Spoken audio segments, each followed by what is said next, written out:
Assalamualaikum warahmatullahi wabarakatuh. Alhamdulillah wa syukurillah wa ni'matillah. La haula wa la quwata illa billah. Wassalatu wassalamu ala rasulillah, amma ba'd. Jumpa kembali di channel Sunyi Sepi. Semoga kita dan kalian masih dalam lindungan Allah Subhanahu wa taala, masih diberikan kesehatan, nikmat rezeki, dilancarkan rezekinya dan dimudahkan dalam segala urusan. Amin amin ya rabbal alamin. Kali ini saya ingin menceritakan satu kisah dari narasumber yang saya sebut ini, mohon maaf, nama ini nama samaran, sebut saja namanya Ari.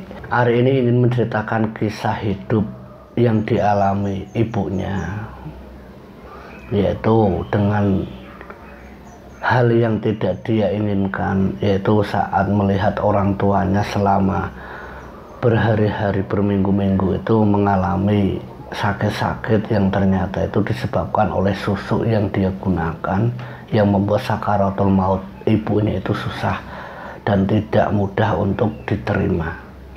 Nah, maksud Ari menceritakan di channel ini ya tujuannya agar orang-orang seusia ibu kandungnya waktu itu ya jangan sampai terjerumus menggunakan susu atau hal apapun yang berurusan dengan jin atau iblis. Awal ceritanya, Ari dulu saat usia 15 tahun dia itu lulus SMP. Sebelum dia lulus SMP saat kelas 3 itu orang tua laki-lakinya itu meninggal dunia. Dia dan ketiga adiknya terus bersama ibunya itu ditinggalkan oleh sosok ayah kandung yang sebagai tumpuan hidup untuk mereka itu mencari rezeki, sebagai tumpuan hidup untuk menopang keempat anaknya dan istrinya, yaitu ibunya sendiri. Tapi semenjak ayah Ari ini meninggal, kondisi perekonomian keluarga itu sangat dirasa, itu sangat kesulitan, sampai akhirnya ibunya di usia yang hampir 40 tahun waktu itu rela menjadi asisten rumah tangga, membantu tetangga-tetangga sekitar yang mau menggunakan jasa tenaga ibu kandungnya, menggunakan jasanya dengan cara yang menggosok, mencuci baju, dan itu dilakukan oleh ibunya itu selama 1 tahun lebih. Selama 1 tahun itu menurut ibu hasilnya itu tidak cukup untuk menopang apa yang sudah menjadi tanggung jawab bapak atau suaminya dulu selama bapaknya itu masih hidup. Hasil dari kerja kerasnya membuat perekonomian untuk keempat anaknya itu sangat kurang. Nah, ini inisiatif Ari semenjak lulus sekolah. Dia tidak mau untuk melanjutkan ke jenjang sekolah menengah. Dia lebih memilih ikut orang lain dengan bekerja sebagai kuli kasar. Ari memilih jalan itu ya dikarenakan tujuan utamanya itu untuk membantu ibunya, ya agar ketiga adiknya itu bisa tercukupi untuk jajan dan makan sehari-harinya. 1 tahun lamanya ibunya ini menjadi asisten rumah tangga, terus diikuti oleh Ari. Ari juga membantu ibunya itu dengan cara kuli kasar. Ya setidaknya itu meringankan beban atau tanggung jawab seorang ibu untuk keempat anaknya. Ya memang Ari tidak bisa membuat lebih senang adik-adiknya, tapi setidaknya meringankan beban ibunya ya untuk dirinya sendiri. Hampir 1,5 tahun lamanya Ari itu baru bekerja itu 1/2 tahun.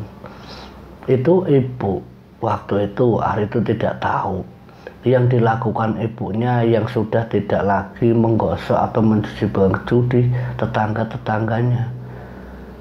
Entah apa yang dilakukan ibu waktu itu, Ari itu berpikir kalau yang dilakukan ibunya itu sangat salah. Bahkan Ari pun sempat berontak. Selama 1 bulan itu Ari tidak pulang.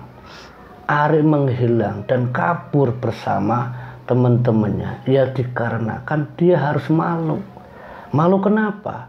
Ari merasa malu mendengar dan melihat secara langsung yang dilakukan oleh ibunya itu menjadi wanita penghibur. Ari malu, Ari menangisi keadaannya. Kenapa harus ibuku yang menjadi penghibur? Kenapa harus ibuku yang menjadi wanita penghibur? Dia harus bekerja di jalan yang seperti itu. Demi aku, demi adik-adikku. Ari sempat berontak, mengancam ibunya kalau tidak berhenti Ari tidak mau pulang. Tapi waktu itu ternyata Ari 1 bulan lamanya dia tidak pulang ke rumah. Itu tidak membuat ibunya itu berhenti. Dan yang lebih parahnya lagi, Ari mendengar sendiri dari pengakuan orang-orang yang seusia ayah kandungnya. Itu menceritakan bagaimana menikmati tubuh ibu kandungnya. Sakit hati Ari, sakit, sangat sakit. Serasa ingin membunuh waktu itu, membunuh siapa saja yang mengucapkan kalimat ketika menikmati tubuh ibunya. Ari berontak. Tapi berontaknya Ari tidak bisa apa-apa. Saat Ari mencoba memberontak, ketika adiknya ini mencari-cari Ari, yang membuat Ari terpaksa menerima keadaan kalau ibunya harus menjadi wanita penghibur. Yang lebih mencengangkan Ari, ibunya ini seperti sebagai primadona di tempat dia bekerja, itu apa? Sebagai wanita penghibur. Entah apa yang dilakukan. Ari mengetahui setelah kejadian saat ibunya itu mau meninggal dunia, kalau ternyata ibunya itu menggunakan susuk. Yang susuk digunakan oleh ibunya itu tidak cuma 1. Beberapa itu ada sekitar 7 susuk. Kata Ari itu ada sekitar 7 susuk yang dipasang di mana-mana. Mohon maaf, Ari tidak menceritakan di mana tempat dipasang susuk itu. Dan memang secara perekonomian keluarganya, anak-anaknya, yaitu ketiga adiknya, semuanya memang tercukupi. Bahkan adiknya selama hampir 10 tahun lamanya, di usianya yang sampai 50 tahun itu masih bekerja sebagai wanita penghibur. Adik-adiknya sempat menikmati masa sekolah sampai SMP, sampai SMA. Tapi Ari tidak bisa berbuat apa-apa. Di usianya yang semakin dewasa, semakin ini, Ari mencoba mengingatkan. Setelah Ari membuktikan dirinya, dia mampu untuk membangkitkan perekonomian keluarganya dengan kerja kerasnya, mengingatkan ibunya untuk berhenti. Tapi tidak secara langsung, orang tuanya ternyata diam-diam itu masih melakukan hal yang tidak diinginkan Ari. Walaupun Ari sudah melarangnya. Itu selama 10 tahun lamanya orang tuanya itu terjerumus ke dalam lembah prostitusi. Tapi setengah tahun waktu itu Ari memang waktu itu 5 tahun setelahnya Ari memang sudah bisa mencukupi ketika adiknya. Setidaknya bisa meringankan beban orang tuanya. Dia menginginkan, Ari ini menginginkan kalau ibunya itu untuk berhenti melakukan pekerjaan kotor itu. Orang tuanya, ibu kandungnya itu sempat menerima niat baik Ari. Tapi menerima ibunya Ari itu di saat Ari tidak ada di rumah, bekerja di rantau, di tempat orang, di lain kota. Orang tuanya masih melakukan hal yang sama. Ari mendengar apa yang dilakukan oleh orang tuanya itu dari adik-adiknya. Mendengar kabar secara langsung, dia balik ke rumah, memaki-maki ibunya. Apa yang dilakukan ibu? Apa yang dilakukan ibu? Malu bu, malu bu, malu. Sudah hentikan. Biarkan hidup ini saya yang menanggung. Biarkan tanggung jawab ini saya yang menanggung. Ari bilang seperti itu ke orang tuanya. Orang tuanya pun sempat menangis. Menangis siapa Ari? Kamu tidak pantas untuk menanggung beban ini, nak. Biarkan ibu. Biarkan ibu menjadi orang seperti ini. Yang penting kalian semua keempat anaknya termasuk kamu, Ari, itu bahagia. Tapi Ari menolak. Tapi tidak dengan cara seperti ini, Bu. Tidak menjadi wanita penghibur. Hentikan. Sampai perdebatan itu membuat ketiga adiknya itu akhirnya pada menangis semua. Menangis karena apa ya? Pertengkaran antara Ari dan ibu kandungnya. Dan itu akhirnya membuat ibunya itu harus mencari waktu, mencari kesempatan di saat Ari tidak ada di rumah, di saat Ari ada di luar kota. Orang tuanya masih, dan itu selama 10 tahun. Nah, Ari setelah benar-benar merasa muak dengan perilaku ibunya yang masih melakukan pekerjaan kotor itu, Ari ngambek. Ari tidak mau bekerja sama sekali, dia menunggu ibunya. Di usia waktu itu Ari yang hampir 23, dia diam di rumah. 1 tahun lamanya Ari itu tidak bekerja keluar kota dan kemanapun. Karena apa? Orang tuanya yang tidak mau berhenti melakukan pekerjaan kotor. Ditanya oleh ibu kandungnya, kenapa kamu tidak berangkat? Saya akan berangkat kalau ibu berhenti. Tapi itu tetap saja membuat orang tuanya melakukan pekerjaan kotor itu. 1 tahun, akhirnya orang tuanya baru berhenti. Benar-benar berhenti. Setelah yakin kalau orang tuanya itu berhenti, Ari baru mau berangkat ke kota lagi, mencari pekerjaan baru lagi. Dan sementara ketiga adiknya yang masih sekolah ada, yang sudah bekerja pun ada. Semuanya saling gotong royong membantu untuk meringankan beban ibunya. 2 tahun setelahnya, di usia Ari 25, orang tuanya mengalami sakit-sakitan. Sakit yang dialami ibunya itu seperti keanehan. Keanehan bagi Ari. Bagaimana tidak aneh? Ari mendapati ibunya yang hanya terbaring di atas tempat tidur, tidak bisa melakukan aktivitas seperti halayaknya orang yang hidup. Dia hanya meminta dengan cara berteriak, dengan melambaikan tangannya, meminta bantuan anak-anaknya untuk mengambilkan minuman, untuk mengambilkan segelas air. Dia terbaring. Dan keadaan itu Ari pulang kampung. Dia menunggu. Dan itu cerita Ari selama 40 hari. Setiap hari ibunya hanya bisa meneteskan air mata, menangisi. Selama 7 hari dibawa ke rumah sakit, tidak ada yang tahu apa penyebab sakit yang dialami ibunya. Dibawa ke rumah sakit yang lain, biaya semakin membengkak. Ari tidak punya apa-apa, tidak ada yang dijual, tidak apa. Habis harta yang dimiliki seluruh keluarga ini. Ari hanya bisa pasrah. 2 minggu perjuangan Ari untuk mengobati ibunya. Sampai akhirnya ada satu tetangga yang datang mengunjungi tempat dirinya, yang melihat kondisi ibunya yang hanya terbaring di tempat tidur. Melihat kondisi seperti itu, tetangganya sebenarnya sudah muak dengan perilaku ibunya. Karena sebagai wanita penghibur, merasa jijik, merasa malu. Ari melihat tetangga yang berdatangan dengan mendengar seperti sindiran, hinaan. Itulah azab, itulah karma. Sakit hati Ari. Tapi bagaimanapun juga itu sudah menjadi takdir ibunya. Sudah menjadi hal yang harus dialami oleh ibunya. Walaupun Ari mendengar secara langsung desas-desus bisikan tetangga yang sedang mengunjungi atau melihat keadaan ibu kandungnya dengan keadaan terbaring.